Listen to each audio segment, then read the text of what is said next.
Hey everybody, I just wanted to talk to you a little bit about a movie I saw recently, Hidden Figures. It's a true story, based on true events I should say, about Katherine G. Johnson, Dorothy Vaughan, and Mary Jackson, portrayed by Taraji P. Henson, Octavia Spencer, and Janelle Monáe, respectively.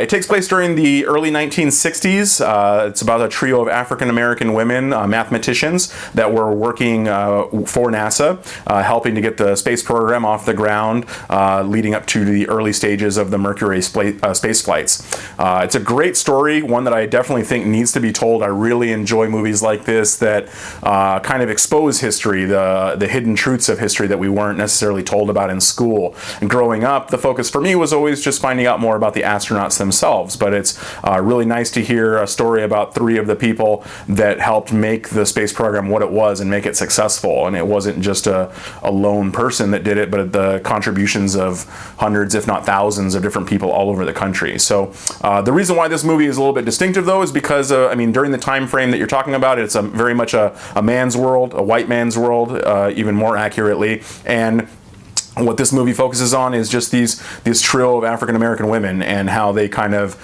had their own obstacles to overcome, what they had to do in order to kind of get their foot in the door and then get into the room and actually do some work with everyone else. So I really like that. Portrayal-wise, I mean, you've got Taraji P. Henson, like I said, she's great. I love her.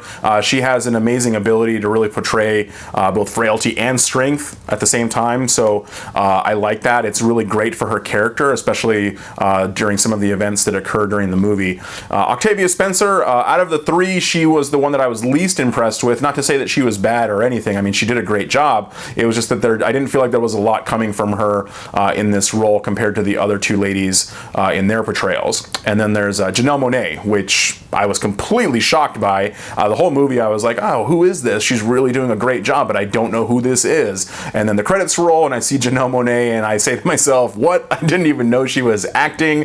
I knew her a little bit from obviously music and her distinctive hairstyle that she has, and seeing her in a period dress, period hairstyle and everything like that really allowed her to just blend in and shine as an actress, or an up-and-coming actress, as the case is in this movie. So kudos to her. Great job. You've also got a strong supporting cast. You've got Kevin Costner, love him or hate him. You've got Kirsten Dunst, Jim Parsons, and one of my personal favorite actors of the past few years, Mahershala Ali. You might know him from House of Cards and Luke Cage on Netflix, but he's also in the film Moonlight, which I haven't got a chance to see yet, but I hear he does an amazing job there, so I'm looking forward to seeing that as well. But for the movie itself, for Hidden Figures, definitely go see it. It's a great movie. Like I said, it's nice to see these types of movies being made where you learn more about where we came from as a country and kind of the things that were instrumental in making changes during a decade such as the 60s. So I mean, there was a lot going on back then. Not something that I would personally know because I was born well after the 60s, but it's still refreshing to see that kind of portrayal. I mean, you are talking about a dramatization, so who knows what is actually true events and what's kind of embellished for the film, but I do think that it encourages people to look into these stories and find out what really happened and learn more about history, which is important. So really a good job here in this movie. The overall scope of it is pretty good. It's not something that necessarily needs to be seen on a big screen per se, but if you are looking to go out to the movie theater sometime, this is a movie that I think you should consider. One of the most interesting portrayals in the film is actually through Kevin Costner's character. What I liked about it was kind of the truth of it. The fact that his character, I mean, he's a white man in the 1960s, but he's not portrayed as a modern, contemporary, or a guy from 2017 or 2016 kind of social justice warrior type. He's not there to advance minority rights or women's rights or anybody's rights, really.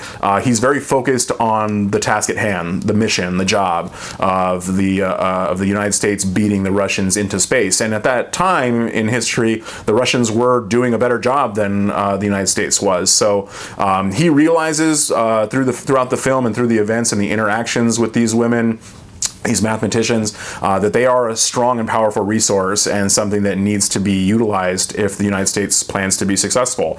And he acknowledges that, and he takes them on and makes sure that they are put into the positions that can best help them be successful. And I mean, you even get recognition from someone like John Glenn, which I actually have read history about that, where John Glenn was very adamant about Katherine G. Johnson and her ability to crunch numbers and do the calculations necessary to make his orbital spaceflight successful.